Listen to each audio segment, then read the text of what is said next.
Well, as Britt Hume just laid out, in the 24 hours since our interview with Jeb Bush, much of the political media has obsessed over one answer, ignoring other news that could have a much bigger impact on 2016, including what the governor said about leadership, Common Core, and immigration. Listen.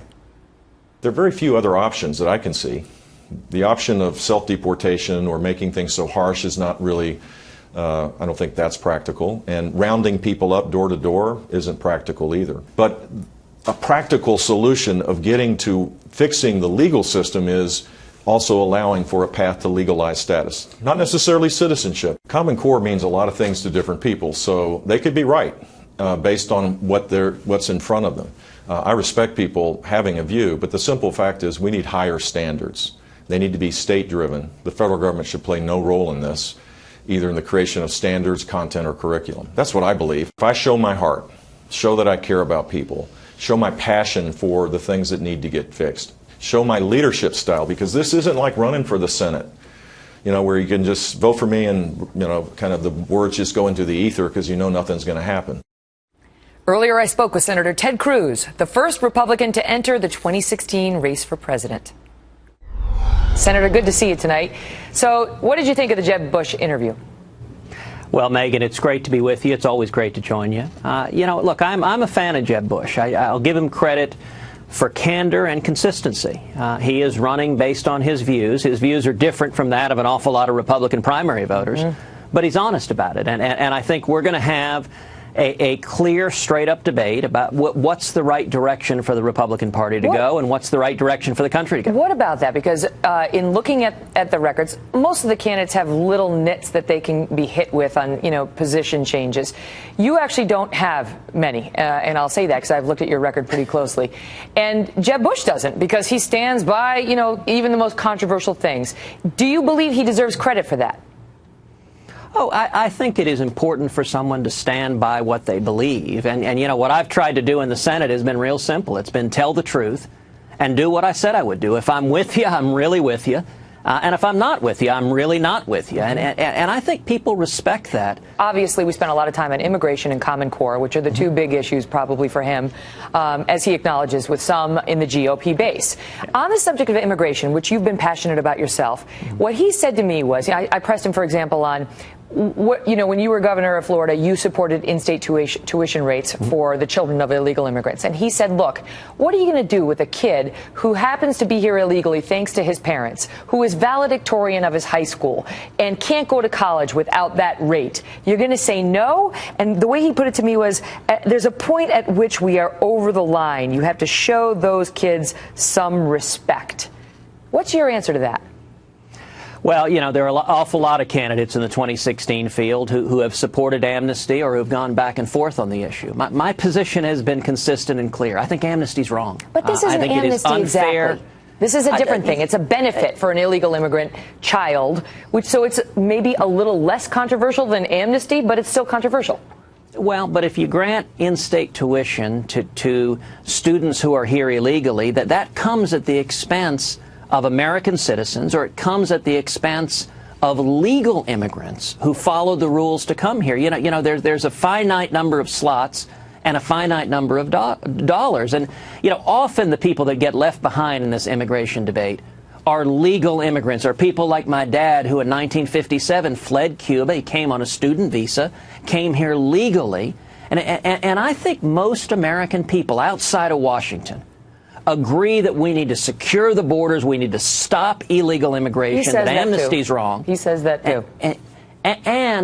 But that amnesty's wrong. And this is where, I disagree with the many 2016 candidates who have embraced a pathway to citizenship.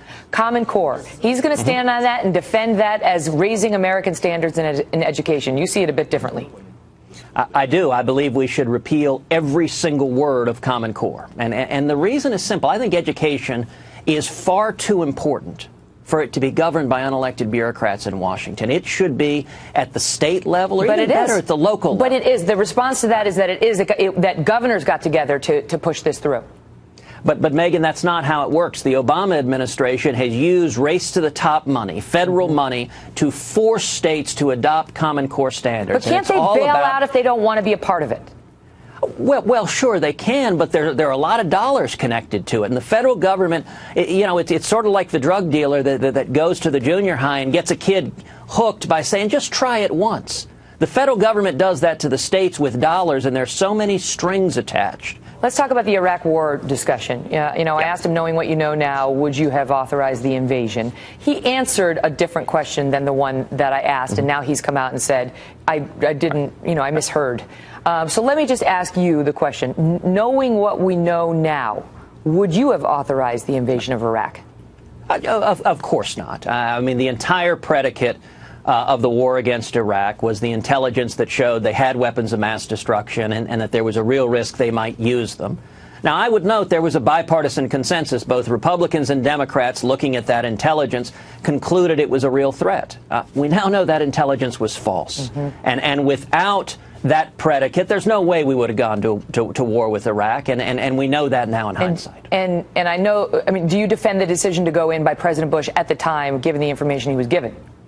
Well, listen, at the time I wasn't serving in the Senate, so I didn't see the classified briefings. I didn't see the intelligence. And so I don't want to second guess based on what I lack of complete information. You've said that before. You've said that before, that you don't want to do a hypothetical on because you didn't see the intel. But let me ask you this, because Governor Bush said something else that I thought would be controversial. Specifically, he said nation building is a good sentiment. I was asking whether he subscribes to his brother foreign policy, the Bush doctrine. And he said, Jeb Bush, nation building is a good sentiment. Exporting our values is a good sentiment. But the core of my foreign policy, he said, will be peace and security. You have said something very different about what you've called the Cruz doctrine. What is the difference? Well, to be fair, I don't claim to have any doctrines and certainly don't hope to. But, I think foreign policy ought to be dictated by the vital national security interest of the United States. If and when military action is required, number one, we should be reluctant to use military power. America always has been. It's worth noting the biggest country Reagan ever invaded was Grenada. But if and when we're required to use military force, it should be with a clearly defined objective. It should be with overwhelming force. And then we should get the heck out. It is not the job of our soldiers and sailors and airmen and Marines to transform foreign nations into democratic utopias. It is the job to hunt down and kill terrorists who want to murder Americans before they can carry out jihad. I want to ask you, you got hit by BuzzFeed recently, and Washington Post columnist Jennifer Rubin picked it up. She's not a liberal. For your attendance at committee meetings in the U.S. Senate, saying that you've missed too many, and suggesting that this has been a dereliction by you because you're not doing. Jennifer Rubin wrote, there comes a point at which the taxpayers are not getting their money's worth because you've missed 21 of 135 roll call votes this year. Wanted to give you the chance to respond. Well, look, it's not a surprise that the Washington Post is criticizing me. That's not the first time, and I promise you it won't be the last. What is the simple reality is anyone who is running for president, you have to be out campaigning in Iowa, New Hampshire, South Carolina. You got to be listening to the people. You got to be meeting the people, hearing their questions. That's the way our system works. It's a great system. That takes time. If you look at every senator who's ever run for president, consistently they end up having to miss a lot of committee meetings, a lot of votes, because to do the job responsibly of running for president, you need to look voters in the eyes and answer their questions. Here's my last question to you, because we're out of time.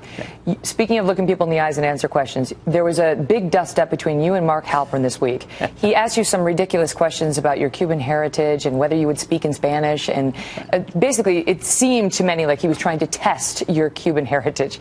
And then he came out and apologized because there was a dust-up. And in what some now are calling your finest moment, you were quick to come to his defense and really took the classy route. I want to give you the chance to tell the audience what you said in response to what could have been an opportunity for you to stomp on the neck of a journalist who was in some trouble. Well, thank you, Megan. I thought it was much ado about nothing, and I mentioned Mark Halperin is a serious and fair-minded journalist, and he took some grief for some silly questions that he asked me, and he offered an apology, and I said it was neither.